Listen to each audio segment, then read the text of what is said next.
Good morning class 8। This is your second video of chapter number 4।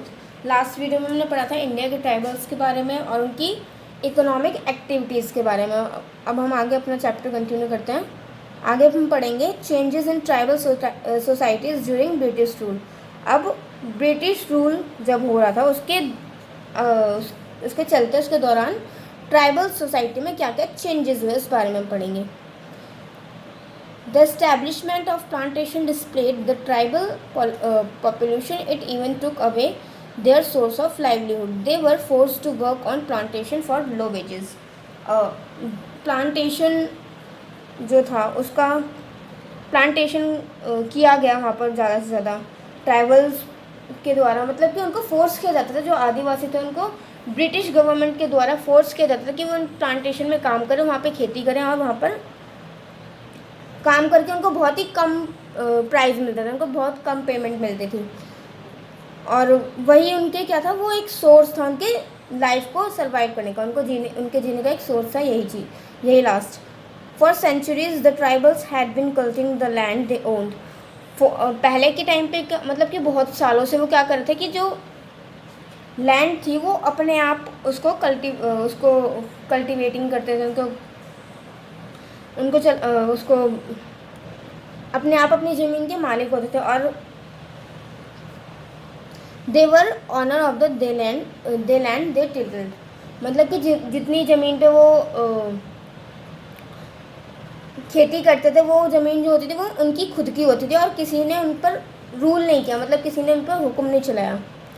और but British government के आने के बाद क्या हुआ कि उन्होंने उनकी ज़मीन भी ली और उसको फोर्स किया कि जो खेती ब्रिटिश गवर्नमेंट करने के लिए बोल रहे हैं वो करें, और वो भी बहुत ही कम प्राइजेस पर। The company forcibly took away large tract of land cultivated by the tribals. और फिर जो ब्रिटिश गवर्नमेंट थी उन्होंने क्या किया कि ट्राइबल्स के द्वारा जो ज़मीन पे खेती की जाती थी उसको ले लिया, मतलब उनसे छीन लिया, बहुत लार्ज नंबर में उनकी जो ज़मीनें थी वो सारी ले ली। The tribals become were labourers and were forced to grow cash crops. और जो ट्राइबल्स थे, जो आदिवासी थे, वो क्या बन गए, वो सारे के सारे लेबर बन गए जिनको फोर्स किया जाता था कि वो वहाँ पर काम करें और कैश क्रॉप्स को उगाएं। But the company did not deprive all tribals roof of their land. But जो कंपनी थी, जो ब्रिटिश कंपनी थी, उन्होंने क्या किया, उन्होंने ट्राइबल्स को उनकी जो ज़मीन थी वो नहीं दी, उनकी ज़मीन से उनको दूर ही रखा। बस सिर्फ वो क्या चाहते थे कि वो इस पर काम करें और कुछ नहीं। Some tribal groups were told that they could keep their land on the condition that they would pay revenue to the British, and the revenue fix was so high that the tribals were unable to pay. Thus they were evicted from their land and pushed into forced labor. और कुछ जो आदिवासी थे उन्होंने क्या कहा कि उन्होंने British सरकार से ये कहा कि हम अपनी ज़मीन तुम्हें नहीं देंगे, हम इसकी जगह क्या करेंगे, हम कुछ टैक्स तुम्हें दिया करेंगे, एक मतलब ज़मीन नहीं देंगे, हम तुम्हें हर महीने टैक्स दिया करेंगे। और जो ब्रिटिश गवर्नमेंट थी उन्होंने क्या किया, जो टैक्स था वो बहुत हाई रेट का, हाई लेवल का कर दिया, मतलब बहुत हाई फाई रेवेन्यू रखा जिसको वो पे नहीं कर पाए। और इसका नतीजा क्या हुआ, उनसे उनकी ज़मीन भी छीन ली गई और उनको फोर्स किया गया कि वो लेबर की तरह ही काम करें, खेती करें। Settled cultivation. Some of the tribes settled down permanently on the land they cleared and cultivated it.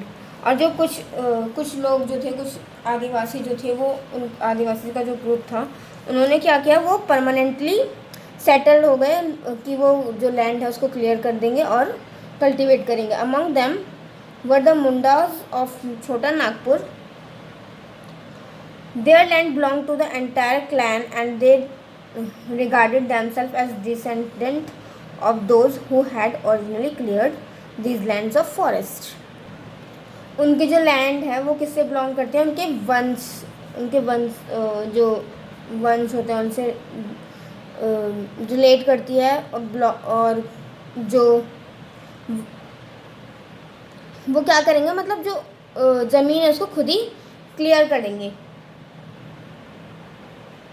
Tribal chiefs. The tribal chiefs enjoyed a lot of power. With the arrival of the British they lost their authority and become mayor agents of the British. अब जो tribals के जो chief थे वो क्या थे, वो बहुत उन्होंने अपनी पावर का बहुत फ़ायदा बहुत इन्जॉय किया, बहुत ही जब उनके पास पावर है तब बहुत इन्जॉय किया उन्होंने और फ़ायदा भी उठाया और कुछ भी किया। और क्या था कि जब जैसे ही ब्रिटिश गवर्नमेंट ब्रिटिश कंपनी आई तो फिर वो उन्होंने क्या किया, उन्होंने अपनी पावर जो थी उनकी जो उनका सिस्टम था जो भी उनकी अथॉरिटी थी वो उन्होंने खो दी और वो एक ब्रिटिश के क्या बन गए, एजेंट बन के रह गए। They had follow the laws made by the British and pay them tributes this angle the tribals. अब उसके बाद क्या हुआ, वो जो थे उनको ब्रिटिश गवर्नमेंट के रूल्स जो थे उनको फॉलो करना पड़ता था, उनको पे करना पड़ता था। अब हम आगे पढ़ते हैं ट्राइबल रिवॉल्ट्स के बारे में। ट्राइबल रिवॉल्ट्स मतलब कि जो आदिवासी जब इन सब चीज़ों से परेशान हो गए, ब्रिटिश गवर्नमेंट से जब परेशान हो गए तब उन्होंने विद्रोह किया। Indian tribes faced operation throughout British rule while some of the abreast tribals migrated to other region, some took to robbery, some tribes rose in revolt. जब जो आदिवासी थे जब वो इन सब चीज़ से बहुत परेशान हो गए तो फिर उन्होंने क्या किया, उन्होंने कहा कि इसके खिलाफ़ वो आवाज़ उठाएंगे। और कुछ जो थे उन्होंने तो वो उस जगह को छोड़ के कहीं और चले गए और कुछ ने क्या किया, चोरी करना स्टार्ट कर दिया। और कुछ ने सोचा, कुछ आदिवासी ने ये डिसाइड किया कि वो इसका विद्रोह करेंगे। उन्होंने क्या डिसाइड किया कि वो इस चीज़ का विद्रोह करेंगे, मतलब ब्रिटिश गवर्नमेंट के खिलाफ़ वो आवाज़ उठाएंगे और इस जो ब्रिटिश गवर्नमेंट है उन पर रूल कर रहे हैं उसको बंद करवाना चाहते थे वो। तो अब आगे देखते हैं उन्होंने क्या किया। The nature of revolt. The tribal revolts led to unequal confrontation between the British troops armed with guns and tribal rebels armed with bows, arrows, axes and spears.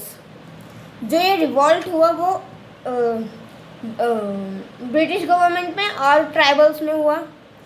एक बहुत ही अनइक्वल, मतलब जो आमना सामना हुआ बहुत अनइक्वल था, बिकॉज जो British जो थे उनके पास आर्मी थी और गन्स थे और जो ट्राइबल्स जो लोग थे आदिवासी उनके पास क्या था, उनके पास एरोज, बोज, एक्सिस, स्पेयर्स मतलब कुल्हाड़ी हो गई और भाले, ये सब था उनके पास। Nevertheless thousand of tribals fought till the last breath. और बहुत सारे ट्राइब्स ने उनकी आखिरी सांस तक लड़ाई की। There were tribals revolts in the many regions of India. और इंडिया के बहुत सारे क्षेत्र में ट्राइबल्स मतलब कि आदिवासियों ने विद्रोह किया। Among those who revolted were the Santals of Bengal, Bihar and Jharkhand, the Mundas of Chota Nagpur, the Bhils of Central India, the Kashish and Garos of northeastern India, and tribal people of central India who violated forest laws in the 1930s. Quite often oppressed non-tribal people are joined the revolt. अब ये जो revolt था वो बहुत सारे लोगों ने मिलकर लड़ा, जैसे कि बंगाल संथाल्स ने लड़ा, बंगाल के संथाल्स, बिहार के, झारखंड के, छोटे नागपुर के मुंडाज ने लड़ा, the Bhils of central India के भील्स ने, और खशीश गरोस, नॉर्थ ईस्ट इंडिया के खशीश गरोस, और बहुत सारे लोगों ने ये जो विद्रोह था वो मिलकर लड़ा। और उसके बाद 1930 में क्या हुआ, जो कि नॉन ट्राइबल थे, जो कि आदिवासी नहीं थे, नॉर्मल पीपल थे, उन्होंने भी इस विद्रोह को ज्वाइन किया ताकि जो आदिवासी हैं उनको ब्रिटिश गवर्नमेंट से छुटकारा मिल सके। क्लास आपका चैप्टर यहीं पे फिनिश होता है।